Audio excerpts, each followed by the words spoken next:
Sir photo electric effect numericals करेंगे। एक बार सारे फॉर्मूले रिवाइज कर लेता है। ठीक है। तो सबसे पहले फोटोन के जो रेलेवेंट फॉर्मूले थे वो देख लीजिए। फोटोन जो है वो याद रखिए सर, एनर्जी कैरियर है। बेसिकली इलेक्ट्रोमैग्नेटिक वेव में जो एनर्जी कैरी कर रहा है वो फोटोन कर रहा है, ये मिस्टर आइंस्टाइन ने बोला। तो इसको बोल दिया जाता है it's a energy packet. Energy packet करके टेक्स्ट बुक्स में लिखा रहता है। सो बेसिकली मिस्टर आइंस्टाइन ने ये बोला कि लाइट है, एक्सरे है, गैमा रे है, इसमें जो एनर्जी कैरियर है वो फोटोन है। भाई समझ आ गया। और हर जो फोटोन है उसमें basically her packet of energy जो है उसमें जो एनर्जी है that is given by H new. अब ध्यान से सुनिए जो मैं कह रहा हूँ, कंफ्यूज नहीं होना।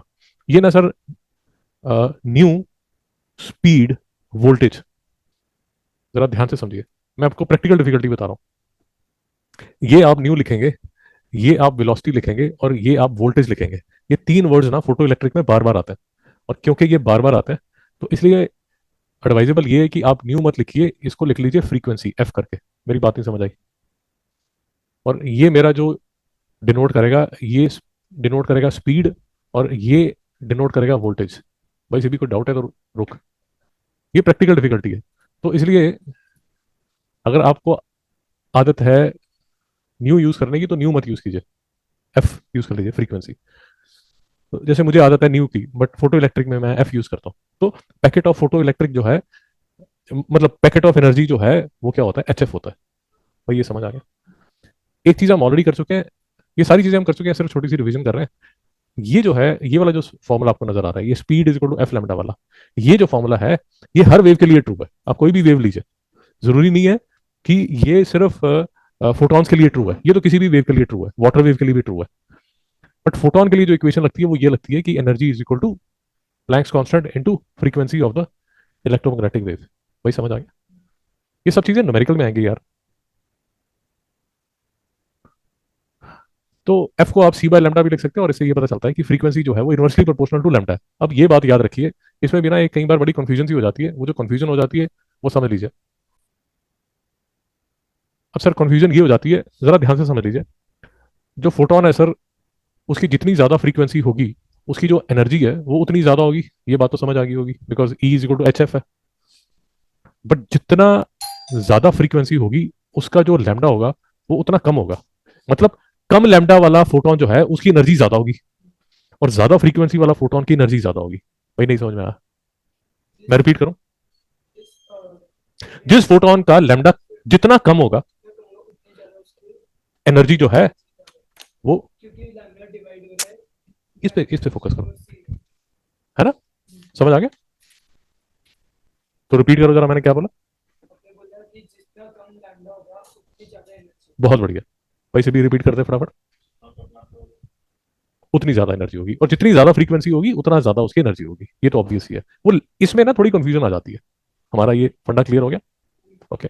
ये इलेक्ट्रोमैग्नेटिक स्पेक्ट्रम समझ आ गया। एक साइड पे गामा है, दूसरी साइड पे रेडियो है। समझ आ गया? ओके। उसके बाद हमने ये कुछ फोटोन के लिए एक दो फॉर्मूले डिराइव किए थे। अब फोटोन आपको मैंने बता चुका हूँ कि जो फोटोन है उसकी एक बड़ी गजब की प्रॉपर्टी है कि वो मासलेस है। मासलेस है बट मोमेंटम है। क्योंकि हम क्लासिकल मैकेनिक्स से आते हैं जिसमें अगर किसी चीज का मास है तभी उसका मोमेंटम होता है। बट ये वाली दुनिया में, मॉडर्न फिजिक्स की दुनिया में, आपका मास नहीं होगा, बट अगर आप में एनर्जी है तो आपको मोमेंटम दे दिया जाता है। भाई नहीं समझ में आ रहा? और वो जो है वो कहां से आता है, वो जो रिलेशन आता है वो आता है फिर से आइंस्टाइन सर के ये रिलेशन से कि E is equal to M C square. तो आइंस्टाइन सर तो ये कहते हैं कि भैया ऐसा है कि अगर तुम्हारे पास एनर्जी है तो तुम्हें एक मास दे दिया जाएगा। ये जो मास है इसको इक्विवेलेंट मास बोला जाता है। लिख लीजिए फटाफट, फटाफट लिख लीजिए। Equivalent mass. सरदार जी नहीं समझ में आ रहा? Equivalent mass. सरदार जी डाउट है? ध्यान से सुनिए। फोटोन का मास नहीं है क्लासिकल मैकेनिक्स में। क्लासिकल मैकेनिक्स मतलब आप ऐसे मान लीजिए कि जो साइंस है उसमें दो धुरंधर माने जाते हैं। एक तो है न्यूटन सर, इनकी जो फिजिक्स है इसको बोला जाता है क्लासिकल फिजिक्स। Classical physics. और उसके बाद आइंस्टाइन सर आगे 1900 में। ये जो फोटो इलेक्ट्रिक इफेक्ट का जो पेपर उन्होंने पब्लिश किया था 1905 में किया था। तो रफली 1900 में, 1900 में मिस्टर प्लैंक ने ये एच एफ का फॉर्मूला इंट्रोड्यूस कर दिया था। तो 1900 से आप ये मान के चलते हैं कि मॉडर्न फिजिक्स 1900 से स्टार्ट हो गई थी। अब न्यूटन सर ने जो मोमेंटम को डिफाइन किया था वो डिफाइन किया था मास इनटू वेलोसिटी। तो 1900 से पहले अगर आपके पास मास था तभी आपके पास मोमेंटम था, क्योंकि अगर आपका मास जीरो है तो मोमेंटम जीरो है। फोटोन का मास तो है ही नहीं, तो न्यूटन सर से पूछेंगे कि क्या फोटोन का मोमेंटम जीरो है, तो बोलेंगे हाँ जीरो होगा क्योंकि इसका मास जीरो है। बट फोटोन का जो मोमेंटम है वो है, मतलब वो जीरो नहीं है। और वो किससे दिया जाता है? वो दिया जाता है E is equal to M C square में। जो ये वाला जो मास है which is given by E by C square, तो ये वाला जो मास है इसको बोल दिया जाता है इक्विवेलेंट मास। इक्विवेलेंट मास, इसका मतलब ये हुआ सर कि मॉडर्न फिजिक्स में ऐसा नहीं है कि फोटोन है, ऐसे बहुत जीव जंतु आपको मिलेंगे जिनका मास नहीं है बट एनर्जी है, तो उनको दे दिया जाता है, क्या दे दिया जाता है? Equivalent mass. इक्विवेलेंट मास, तो कभी भी अगर आप इक्विवेलेंट मास देखेंगे उसका मतलब ये होता है कि ये भाई का कोई मास तो है नहीं, ये बस भागा जा रहा है, क्योंकि इसमें एनर्जी है तो इसलिए इसको मास दे दिया गया। नहीं समझ में आया?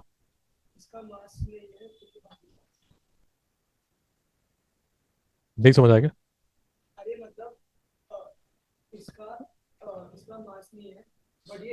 बट ये एनर्जी कैरियर है, और क्योंकि ये एनर्जी कैरियर है तो इसको इक्विवेलेंट मास दे दिया जाता है which is equal to E by C square. अभी भी डाउट है? तो इसका अगर आप मोमेंटम पूछेंगे मेरे से कि मोमेंटम ऑफ अ फोटोन क्या होगा, तो उसमें आप यही यूज करेंगे। वो यूज करने के लिए आप फिर से न्यूटन सर के पास चले जाएंगे। बट यहाँ ये वाला जो मास होगा वो किसके इक्वल होगा? ई बाई सी स्क्वायर के मल्टीप्लाइड बाई सी। तो इसका जो मोमेंटम है that will be given by E by C. भाई नहीं समझ में आ रहा? ई बाई सी तक समझ आ गया? ये नोट कर लो फटाफट। मैं समझती क्या? नहीं डाउट?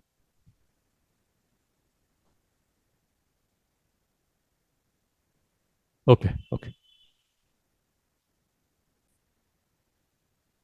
तो ये जो गजब का फॉर्मूला है, ये P is equal to E by C, ये गजब का फॉर्मूला आपको ये बता रहा है कि भाई हमारा मतलब फोटोन जो है उसकी एनर्जी है, एनर्जी लेके भागता जा रहा है, और एनर्जी जो है वो दिया जाता है एच एफ से, तो एच एफ बाई सी। भाई नहीं समझ में आया?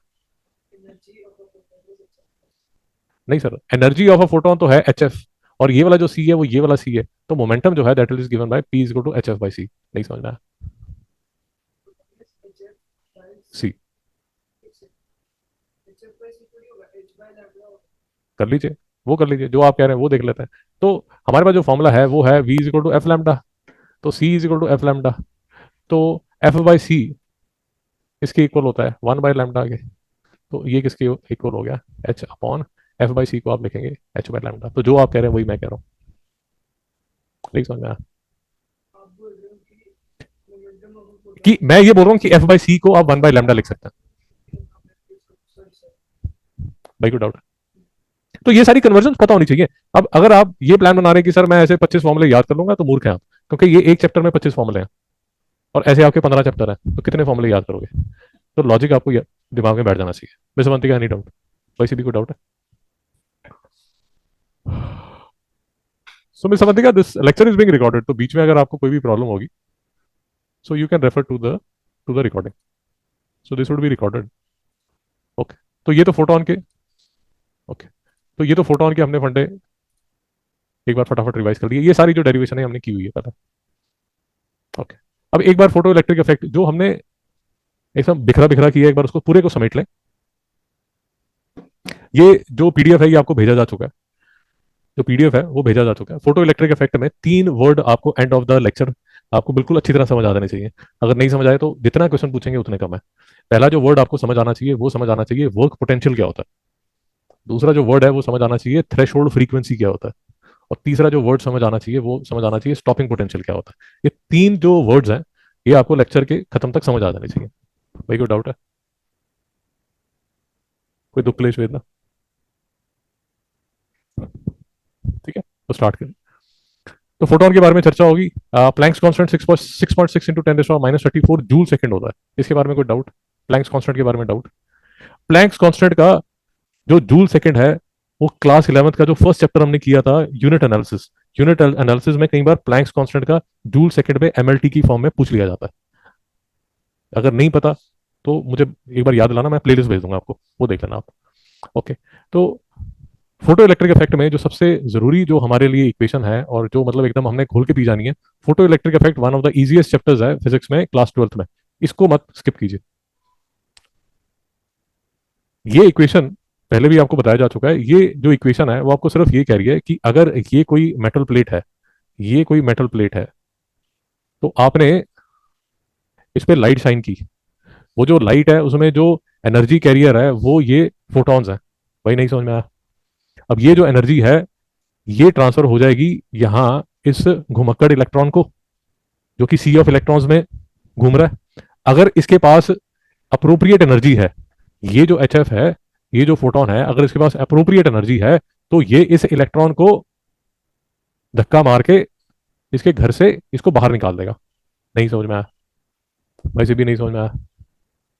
तो फोटोन अपने साथ जो एनर्जी लेके आएगा वो लेके आएगा एच एफ। अब आपको बॉम्बे टैक्सी के हिसाब से आपको समझाया गया था कि भैया टैक्सी में बैठोगे तो मिनिमम जो पैसा दोगे वो 28 रुपये तो दोगे ही।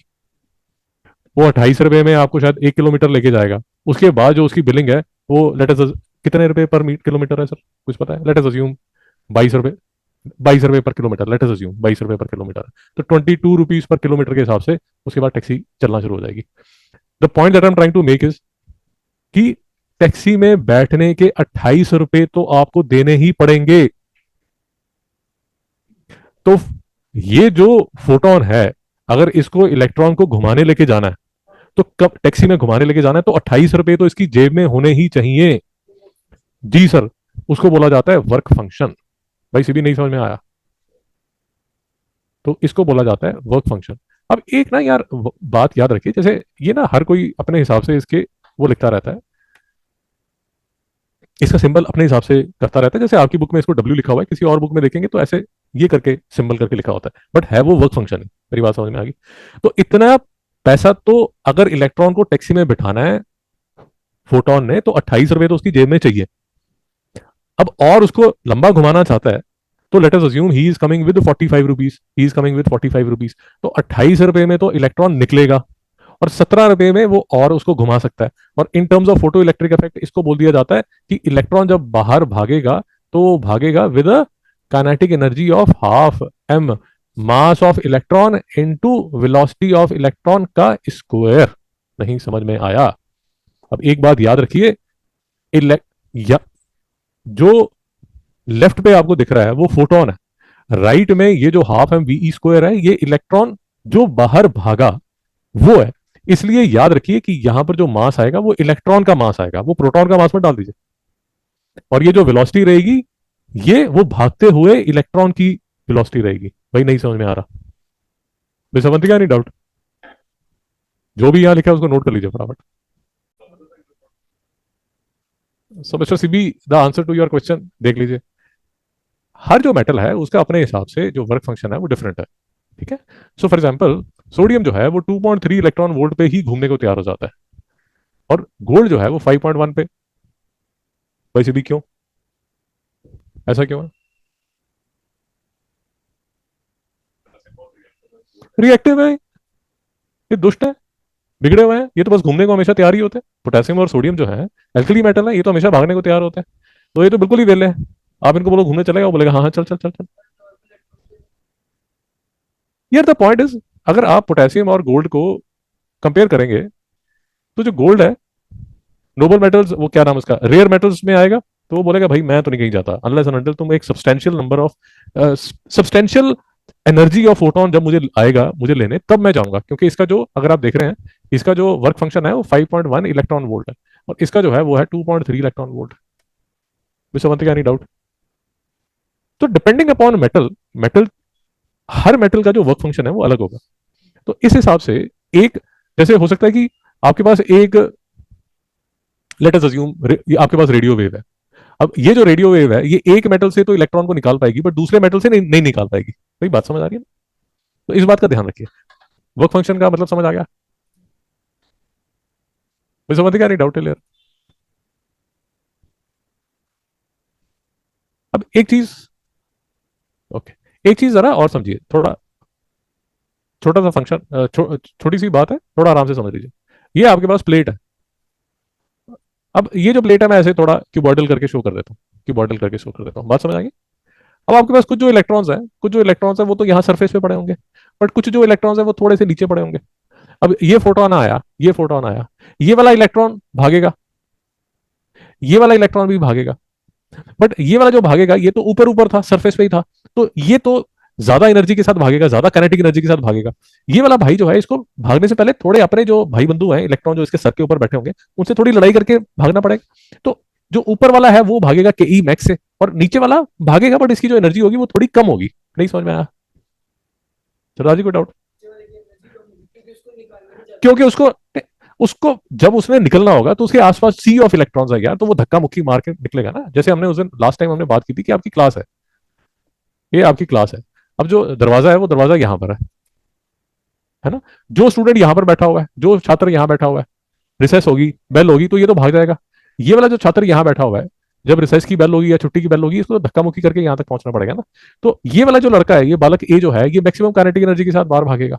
ये जो अंदर वाला बालक है ये थोड़ी कम काइनेटिक एनर्जी के साथ भागेगा। नहीं समझ में आया? तो आइंस्टाइन सर ने जो इक्वेशन दी वो इक्वेशन क्या थी? वो इक्वेशन दी ये कि भाई ऐसा है कि आपका जो फोटोन आया ये तो 28 रुपए का वर्क फंक्शन, जो मैंने आपको बोल दिया कि कई बार आपको कई किताबों में ऐसा भी नजर आएगा। सीबीएसई वाले और महाराष्ट्र बोर्ड वाले इसको ऐसे फी से डिनोट करते हैं, आपकी किताब में इसको डब्ल्यू करके लिखा हुआ है। और ये जो है ये काइनेटिक एनर्जी है, ये जो काइनेटिक एनर्जी है ये half M E V max का स्क्वायर, वी मैक्स मतलब वो वाला इलेक्ट्रॉन जो कि सरफेस पे है, मैक्सिमम काइनेटिक एनर्जी के साथ भागने वाला। भाई नहीं समझ में आया? भाई डाउट है तो रोक लो, वैसे मत का नहीं डाउट, वैसे बनती का नहीं डाउट। चलिए ठीक है। और एक बात याद रखिए, ये तो बहुत बार हमने पहले भी बात कर ली, बट एक बार मैं सिर्फ रिपीट कर देता हूं ताकि आपको परेशानी ना हो। ये जो है भाई याद रखिए, ये एनर्जी इक्वेशन है, एनर्जी इक्वेशन है। तो इसमें left hand side right hand side में तीनों जो टर्म्स हैं वो एनर्जी की टर्म्स हैं। तो इसलिए या तो ये पूरी जो इक्वेशन है वो जूल में चलेगी या इलेक्ट्रॉन वोल्ट में चलेगी। बहुत बढ़िया। और एक कई बार यूज कर लेंगे mega electron volt, mega electron volt करके, वो मेगा का मतलब 10⁻⁶ होता है, तो वो थोड़ा सा आपको ध्यान रखना पड़ेगा, वो कन्वर्जन याद रखनी पड़ेगी। सर मैं आपको ये कह रहा हूं कि ये जो इलेक्ट्रॉन वोल्ट है ये 2-3 चैप्टर में आने वाला है, तो इसलिए जो कन्वर्जन है ना वो किलो मेगा वो सब आपको याद रखनी चाहिए। एक और आपने देखा होगा, एक और कई बार वो यूज कर लेंगे एंगस्ट्रॉम, एंगस्ट्रॉम की आपको कैलकुलेशन पता है, एंगस्ट्रॉम जो है वो 10⁻⁻10 मीटर के इक्वल होता है। बहुत बढ़िया भाई, शांति है यहाँ तक? कोई दुख क्लेश वेदना? मेरे साथ है सारे? यहाँ तक ठीक है? ओके। अब थोड़ा सा ज्ञान और ले लीजिए, ये जितना भी ज्ञान है ये रिकॉर्ड हो रहा है, और अगर हम सब ने आज कोई पाप नहीं किया तो फाइल जो बनेगी, फाइनल जो फाइल बनेगी वो ठीक बन जाएगी। कई कई बार क्या होता है, अगर आपने ड्यूरिंग द डे थोड़ा सा पाप किया हो तो कई बार रिकॉर्डिंग में प्रॉब्लम हो जाती है, ऑडियो नहीं रिकॉर्ड होता है या कुछ हो जाता है ना। तो मोस्ट प्रॉब्ली ये जो फाइल है ये ठीक बन जाएगी। तो एच एफ जो है वो किसके इक्वल है? Work function plus half M E V E square के। सरदार जी को डाउट? अब एक बात याद रखिए, आप सारे समझदार यहां बच्चे बैठे हैं, सारे समझदार बच्चे बैठे हैं, एज्यूम कीजिए, एज्यूम कीजिए कि इसको निकालने के लिए, ये वाला जो इलेक्ट्रॉन है इसको निकालने के लिए आपको जो वर्क फंक्शन है वो 2 इलेक्ट्रॉन वोल्ट है, आपके पास जो फोटोन है वो 1.5 इलेक्ट्रॉन वोल्ट का है, तो क्या इलेक्ट्रॉन निकलेगा सीबी? अगर 2 इलेक्ट्रॉन वोल्ट का है तो क्या इलेक्ट्रॉन निकलेगा? अगर 4 इलेक्ट्रॉन वोल्ट का है तो इलेक्ट्रॉन निकलेगा? अगर 10 इलेक्ट्रॉन वोल्ट का है तो निकलेगा? अगर आप मेरी बात समझ रहे हैं, 2 इलेक्ट्रॉन वोल्ट जो है वो वर्क फंक्शन है, उसके बाद जो भी जैसे ये 4 वोल्ट आया, तो ये जो 2 EV है ये इसको काइनेटिक एनर्जी देने वाला है। 2 EV तो निकलने का फीस है, और उसके बाद जो 8 EV, ये वाला जो एक्स्ट्रा 8 EV है, ये जो इलेक्ट्रॉन निकलेगा उसको काइनेटिक एनर्जी देगा। भाई नहीं समझ में आया? यहां तक समझ आ गया? ओके। अब एक बात और समझ लीजिए, आप जो इलेक्ट्रॉन भेज रहे हैं, आप जो इलेक्ट्रॉन भेज रहे हैं वो भेज रहे हैं 4 EV का, बट जो फोटोन, मिनिमम एनर्जी का जो फोटोन है जिससे आप इलेक्ट्रॉन को निकाल सकते हैं वो है 2 इलेक्ट्रॉन वोल्ट का। 2 इलेक्ट्रॉन वाले फोटोन की जो फ्रीक्वेंसी है उसको बोला जाता है थ्रेशोल्ड फ्रीक्वेंसी। नहीं समझ में आया? तो हर मेटल में, सदा जी पानी पीजिए, उबासिया मत लीजिए, सारी क्लास खराब हो जाएगी। हर मेटल का अपना एक वर्क फंक्शन होता है, और हर वर्क फंक्शन के अगेंस्ट जो मिनिमम अमाउंट ऑफ फ्रीक्वेंसी से उस मेटल से इलेक्ट्रॉन निकलेगा, उस फ्रीक्वेंसी को बोला जाता है थ्रेशोल्ड फ्रीक्वेंसी। सरदार जी कुछ समझ नहीं आ रहा?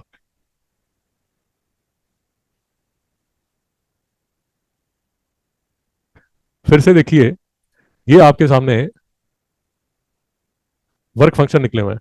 अब अगर आप मेरे से पूछेंगे कि सर एक बात बताओ कि टंगस्टन से मुझे इलेक्ट्रॉन निकालना है, तो मेरा जो थ्रेश होल्ड फोटोन है उसकी जो एनर्जी है वो कितनी होनी चाहिए, तो मैं बोलूंगा 4.5 इलेक्ट्रॉन वोल्ट।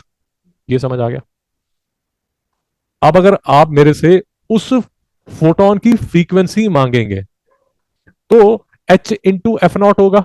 एफ नॉट जो है वो थ्रेश होल्ड फ्रीक्वेंसी होगा। नहीं समझ में आया?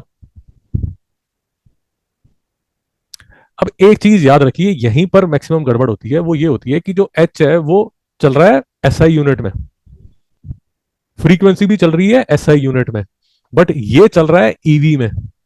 तो बहुत बढ़िया। तो आपके पास कन्वर्जन है 1.6 into 10 electron volt is equal to 1 joule. तो 1 इलेक्ट्रॉन वोल्ट किसके इक्वल होगी? 1/1.6 इंटू 10 19। तो इसको भाई ठीक कर रहा हूँ ना? और गलत कर रहा हूँ यार, ये जूल है, सॉरी, उल्टा लिख रहा हूँ। 19 joule. Joule joule is equal to 1 electron. तो अगर इसको मुझे कन्वर्ट करना है तो मुझे इसको मल्टीप्लाई करना पड़ेगा 4.5 इंटू 1.6 इंटू 10 - 19 जूल। भाई नहीं समझ में आया? तो फ्रीक्वेंसी जो होगी, जो थ्रेश होल्ड फ्रीक्वेंसी होगी, वो होगी 4.5 into 1.6 into 10 - 19 whole upon H. नहीं समझ में आया? इसको नोट कर लीजिए, नोट कर लीजिए भाई। वो थ्रेश होल्ड फ्रीक्वेंसी का मतलब समझ आ गया? थ्रेश होल्ड फ्रीक्वेंसी मतलब photon with lowest amount of frequency which is able to eject an electron. ठीक है? अच्छा यार, बिफोर वी गो फॉरवर्ड, एक आपको चीज समझनी पड़ेगी। वैसे हमने पहले भी हमने एक बार डिस्कस की हुई है, बट एक बार फिर से मैं आपको रिमाइंड करा देता हूँ कि एक फोटोन जो है वो एक इलेक्ट्रॉन को ही निकाल सकता है। ठीक है? मैं इसलिए आपको ये चीज बार बार समझाने की कोशिश कर रहा हूँ। लेट अस अज्यूम कि आपके पास ये मेटल है, इसका let us assume 5 electron volt जो है वो इसका वर्क फंक्शन है, वो इसका वर्क फंक्शन है।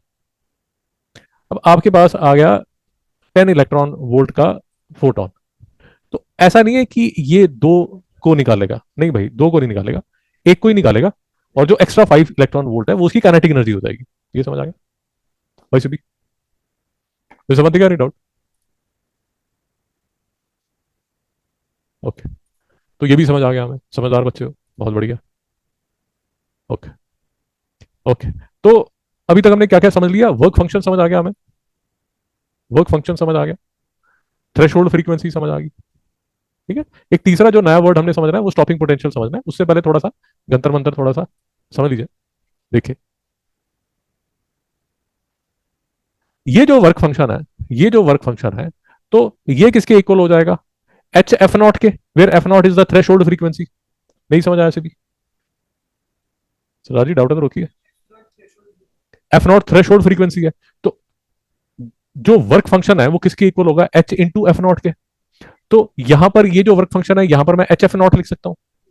तो ये जो इक्वेशन है H F is equal to W plus E max, इसको मैं लिख सकता हूं H F plus is equal to H F naught plus E के मैक्स। इसका मतलब क्या है, जरा आराम से समझ लीजिए भाई। ये तो थ्रेश होल्ड एनर्जी है जिससे वो इलेक्ट्रॉन बाहर निकलेगा। ये इलेक्ट्रॉन भागा काइनेटिक एनर्जी लेके, और ये है वो फोटोन जिसने हिट किया था, जो फसाद की जड़ है। अब एक बात याद रखिए, ये जैसे 3 पेज आपको नजर आएंगे, ये 3 पेज नजर आएंगे, इसमें कुछ 5-10 फॉर्मूले हैं, वो अलग अलग फॉर्मूले, दो फॉर्मूला बेसिकली एक फंडामेंटल फॉर्मूला है जो आइंस्टाइन सर का फॉर्मूला है, उसको मैनुपुलेट करने के लिए अलग अलग तरीके हैं। भाई मेरी बात समझ आ रही है ना? तो एक फंडामेंटल जो आपको फॉर्मूला याद रखना पड़ेगा, वो याद रखना पड़ेगा फोटो इलेक्ट्रिक इफेक्ट का, जो आइंस्टाइन सर का, कि सर अगर एक फोटोन गिरा इस पे सरफेस पे गिरा तो थ्रेशोल्ड मतलब वर्क फंक्शन होगा प्लस काइनेटिक एनर्जी होगी। अब ये आपको समझ आ गया। उसके बीच में जो जीव जंतु डालने हैं, जैसे अब वो एनर्जी के साथ भागेगा तो वो हाफ एम वी स्क्वायर के इक्वल होगा, जो फोटोन की एनर्जी है वो एच एफ के इक्वल होगी, जो वर्क फंक्शन है वो एच एफ नॉट के इक्वल होगा। ये सब चीजें आपको समझ आनी चाहिए and you should be able to manipulate, क्योंकि अलग अलग न्यूमेरिकल्स में अलग अलग फॉर्मुले होंगे और आप हर चैप्टर में 15 फॉर्मुले याद नहीं रख पाएंगे। तो एक बेस फॉर्मूला याद रखिए, उसके आसपास जो चीजें घूमती हैं वो आप मैनिपुलेट करने की आप में कैपेसिटी होनी चाहिए। भाई समझ आ गया? तो एच एफ अगर मैं लिख सकता हूं H F naught plus E के मैक्स के, तो ये जो ई के मैक्स है ये हाफ एम वी स्क्वायर है, तो इसको मैंने लिख दिया ये half M E V max का स्क्वायर। आपको पहले बता चुका हूं कि ये इलेक्ट्रॉन का मास है, ये उसकी वेलोसिटी है। एच कॉमन आ गया तो यहां एफ माइनस एफ नॉट है, ये थ्रेशोल्ड फ्रीक्वेंसी है और ये फ्रीक्वेंसी है वो फोटोन की जो कि फ्रीक्वेंसी थ्रेशोल्ड फ्रीक्वेंसी से ज्यादा फ्रीक्वेंसी लेके आ रहा है अपने साथ। भाई नहीं समझ में आ रहा? यार आपके जेब में 50 रुपए हैं, तो 28 रुपए तो आपकी थ्रेश होल्ड फ्रीक्वेंसी है, प्लस 22 रुपए आपके पास एक्स्ट्रा है ना।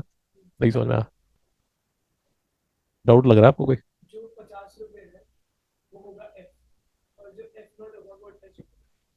आपको समझ आ गया जो मैं बोल रहा हूँ? वैसे भी समझ आ गया? हाँ आप बिल्कुल ठीक कह रहे हो, समझ आ गया। तो आप बिल्कुल ठीक कह रहे हो कि सर ये जो एफ है ये है 50 रुपए, और ये जो एफ नॉट है ये है वो 28 रुपए, यही बोल रहे हो? You agree to this? अब फिर से जो एफ है उसको आप लिख सकते हो सी बाय लैम्डा और इसको लिख सकते हो सी बाय लैम्डा नॉट, और सी को कॉमन लिख के आप इसको जो इक्वेशन है उसको इस फॉर्मेट में भी लिख सकते हो। भाई समझ आ गया? वैसे भी कोई डाउट है? मास of electron maximum speed of electron, यहाँ तक समझ आ गया? अब आता है हमारा तीसरा वर्ड, जो तीसरा हमें समझना है, स्टॉपिंग पोटेंशियल। तो स्टॉपिंग पोटेंशियल में थोड़ा सा ध्यान समझिए। जो सेटअप है आपकी किताबों में, जो सेटअप दिखाया जाता है ऐसा डरावना सा सेटअप दिखाया जाता है, हमने उसको देख के डरना नहीं है। आपकी किताबों में ना ये सेटअप दिखाया जाता है, ये सेटअप मैं लास्ट में कराऊंगा, एक बार आपके पूरे फंडे क्लियर हो जाएंगे तब समझाऊंगा। बट इस सेटअप का बट इस सेटअप का ब्रॉडली मतलब क्या है, वो मतलब सिर्फ ये है, ये आपके पास कैथोड है जो कि नेगेटिव पोटेंशियल है, और ये आपके पास एनोड है जो कि पॉजिटिव पोटेंशियल है। इसको बोला जाता है एमिटर, इसको बोला जाता है रिसीवर, बोला जाता है कुछ और बोला जाता है शायद इसको, कलेक्टर। वो सीएस का लड़का, उसको सब पता है। तो फोटोन जो लाइट है वो शाइन की जाती है इस पे कैथोड पे, तो कैथोड से इलेक्ट्रॉन भागते हैं और इलेक्ट्रॉन भागते हैं एनोड की तरफ। वही नहीं समझ में आ रहा? बस ये भी कोई डाउट है? एक बार बताएगा जरा क्या डिस्कस हो रहा है?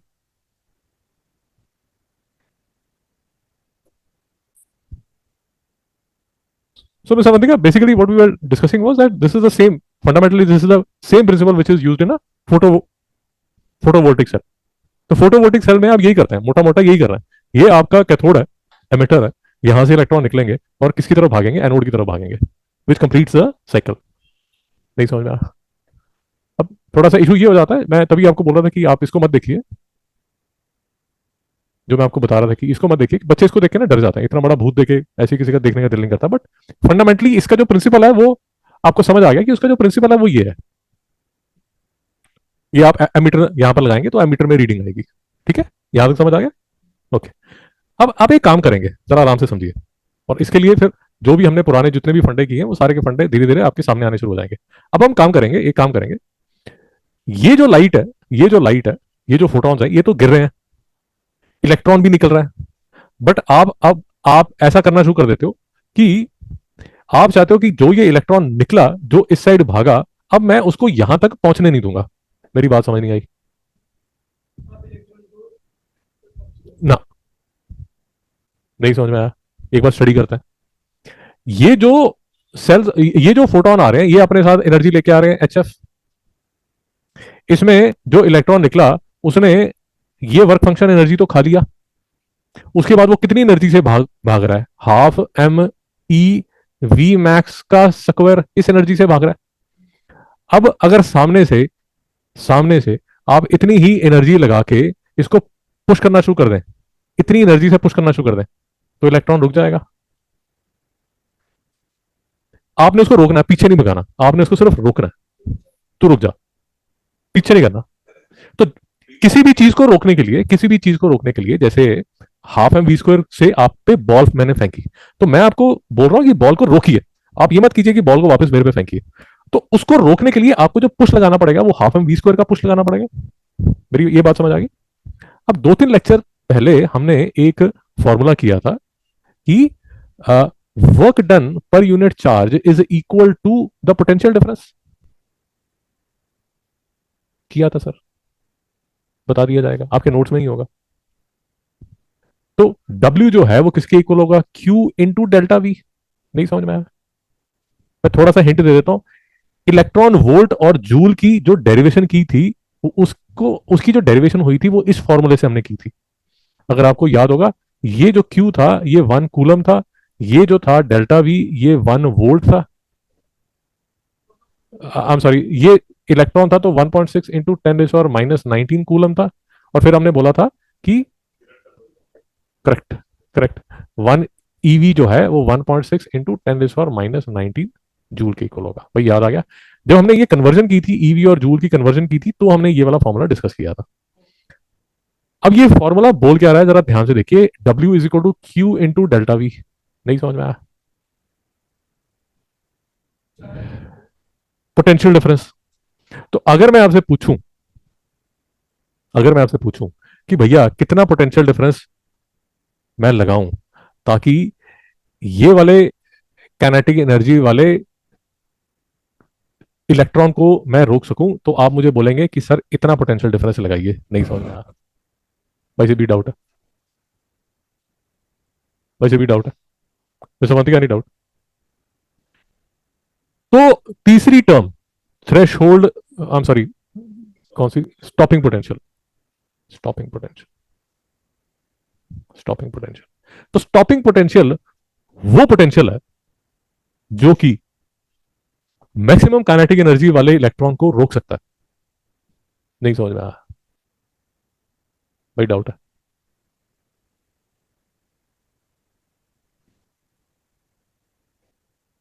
तो आपका जो काइनेटिक एनर्जी आप देते हो वो आप देते हो HF- वर्क फंक्शन से। तो जितनी उसकी काइनेटिक एनर्जी है उसके अगेंस्ट आप अगर इतना ये लगा दोगे, EV0 लगा दोगे। EV0 कैसे आ गया? वही बता रहा हूं। ये जो W है ये Q इंटू डेल्टा वी है। अब आपने रोकना किसको है? इलेक्ट्रॉन को रोकना है। क्योंकि आपने इलेक्ट्रॉन को रोकना है तो Q की बजाय आप क्या रखोगे? क्योंकि आपने इलेक्ट्रॉन को रोकना है। और डेल्टा वी जो है वो है आपका स्टॉपिंग पोटेंशियल, जिसको लिख दिया जाता है V0 से। वैसे भी तो डाउट है तो पूछ ले। चलो डाउट है तो रोकी। हाँ हाँ, मैं सिर्फ ये चेक कर रहा हूँ कि यहां तक कोई डाउट तो नहीं है। तो इस काइनेटिक एनर्जी वाले इलेक्ट्रॉन को रोकने के लिए मुझे कितना पोटेंशियल लगाना पड़ेगा? V0 पोटेंशियल लगाना पड़ेगा। और इस V0 को बोला जाता है स्टॉपिंग पोटेंशियल। नहीं समझ में आ रहा? तो समझते क्या नहीं डाउट?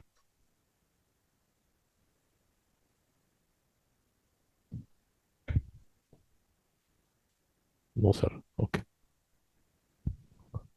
भाई कोई डाउट है? अब एक चीज जरा समझिए।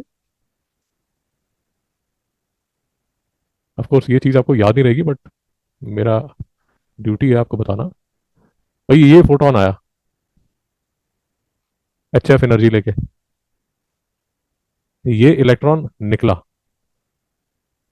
इलेक्ट्रॉन के पास अब जो एनर्जी है वो किसके इक्वल है? Work function plus kinetic energy के। आपका जो स्टॉपिंग पोटेंशियल है वो सिर्फ इसके इक्वल होगा, KE के इक्वल होगा। उसको ये HF के इक्वल मत कर देना। वैसे भी नहीं समझ में आया? सलाह जी न्यूमेरिकल्स करेंगे तो समझ आ जाएगा। अभी सुन लो। तो ये किसके इक्वल होगा? EV0 के। वो न्यूमेरिकल्स करेंगे आपको खुद ही समझ आ जाएगा। कोई कोई डाउट है? तो ये यहाँ लिखा हुआ है। तो kinetic energy of the ejected electron जो है वो हाफ MeV मैक्स स्क्वायर के इक्वल होता है। तो काइनेटिक एनर्जी जो है वो किसके इक्वल हो जाएगी? EV0 के। तो स्टॉपिंग पोटेंशियल का फॉर्मूला दिया जाता है MeV² अपॉन 2E। ये तो है सारे के सारे फोटो इलेक्ट्रिक। जी बताइए, बोलिए।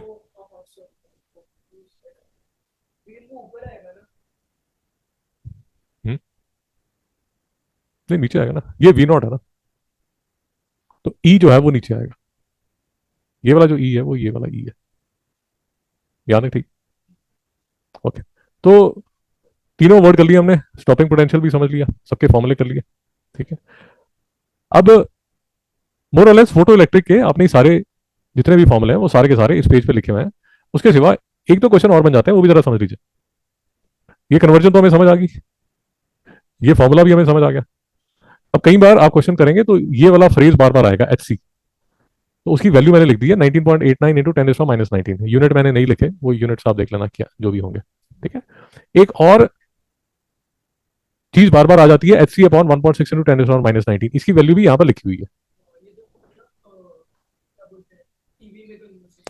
जो भी है ये फ्रेज बार बार आएगा तो मैं लिख दिया। एंगस्ट्रॉम जो है वो 10⁻10 के इक्वल होता है, यहाँ तक ठीक है। मास ऑफ इलेक्ट्रॉन 9.1 इंटू 10⁻31 होता है, ये भी यहाँ पर लिखा हुआ, यहाँ तक ठीक है। अब एक जो बात है फाइनली, जो एक चीज डिस्कस करनी है वो ये डिस्कस करनी है। किताब में बार बार लिखा रहेगा, या जब भी किताब आप पढ़ेंगे तो उसमें लिखा रहेगा इंटेंसिटी। इंटेंसिटी इंटेंसिटी डिपेंड करता है नंबर ऑफ फोटॉन्स पे। तो अगर आपको बोला जा रहा है कि भैया इंटेंसिटी इंक्रीज होगी, तो उसका मतलब क्या हुआ, नंबर ऑफ फोटॉन्स इंक्रीज हो गए। नहीं समझ में आया? ज्यादा नंबर ऑफ फोटॉन्स आएंगे, और उसके इक्विवेलेंट अगर इलेक्ट्रॉन निकल सकता है तो ज्यादा नंबर ऑफ इलेक्ट्रॉन्स निकलेंगे। नहीं समझ में आया? ज्यादा फोटॉन्स आएंगे, वो नंबर ऑफ इलेक्ट्रॉन जो है उनको ज्यादा निकालेंगे। ये बात समझ आ गई? ये सब चीजें जो ऑब्वियस है, जब आप न्यूमेरिकल्स करना शुरू करेंगे तो आपका दिमाग वॉशिंग मशीन में चला जाएगा, एकदम रफ एंड टम्बल शुरू हो जाता है। इसीलिए कल का लेक्चर में सिर्फ मैं इसलिए लेना चाहता हूँ कि सिर्फ न्यूमेरिकल्स डिस्कस करें। आज आपको होमवर्क मिलेगा, वैसे तो वही लेक्चर जो मैंने आपको दिया था उसी के न्यूमेरिकल्स आपने करने हैं, और वही कल डिस्कस होंगे जी, 1 घंटे वाला।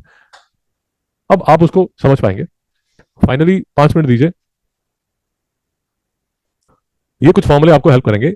इंटेंसिटी जो होता है वो पावर अपॉन एरिया होता है। बीम का मतलब ये हुआ वो इलेक्ट्रोमैग्नेटिक वेव जो कि मेटल पे आप शाइन कर रहे हैं। तो इंटेंसिटी जो होता है वो पावर अपॉन एरिया होता है। जो पावर ऑफ अ बीम है वो किसके इक्वल होता है, number of photons emitted by source पर सेकंड। कितने फोटॉन्स पर सेकंड आप बीम में से निकल रहे हैं, मल्टीप्लाइड बाय एनर्जी पर फोटोन। तो यहां आ जाएगा number of photons per second, और ये जो है ये इक्वल हो जाएगा एनर्जी पर फोटोन के।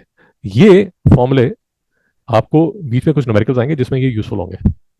वैसे भी कोई डाउट है सर? आज कोई डाउट है मिस्टर मंत्री? Any doubt? ओके। तो अब मेरी आपसे रिक्वेस्ट है, ये जो है ये पीडीएफ आज आपको भेजा जा चुका है, इसके साथ का ये फोटो नोट्स का पीडीएफ भी आपको भेजा जा चुका है। एक वीडियो का लिंक मैंने आपको भेजा था, वो वीडियो है ये वाला। अब इसमें जो भी मैंने ज्ञान दिया है वो ज्ञान पहले 30 मिनट्स में है। अगर आप नीचे टाइम स्टैम्प देखेंगे, आराम से देखिए, तो जो भी मैंने आपको ज्ञान दिया है वो अगर आप फिर से रिवाइज करना चाहते हैं तो वो ज्ञान चलता है अराउंड 31 मिनट से। 31:40 से लेकर 53:30 तक, अगले 20-25 मिनट तक कुछ 5-6 न्यूमेरिकल्स डिस्कस हुए हैं। मैं चाहता हूं वो 5-6 न्यूमेरिकल्स कल आप करके लाएं क्लास में आने से पहले। ऐसा बनते क्या हो जाएगा? हर न्यूमेरिकल आपको डिटेल में समझाया गया। हर न्यूमेरिकल अगर आप देखेंगे टाइम स्टैम्प के साथ है, आपको डिटेल में समझाया गया। अगर आप करके लाएंगे तो हम इसके सिवा और न्यूमेरिकल्स कर लेंगे, अगर आप नहीं करके लाएंगे तो यही 6 न्यूमेरिकल आपको दोबारा कराए जाएंगे। आपकी इच्छा है, आप कितना टाइम वेस्ट करना चाहते हैं। बढ़िया। Mister Savantika, I'm closing the meeting. Mr. Savantika, we'll meet tomorrow at 5. Tomorrow at 5.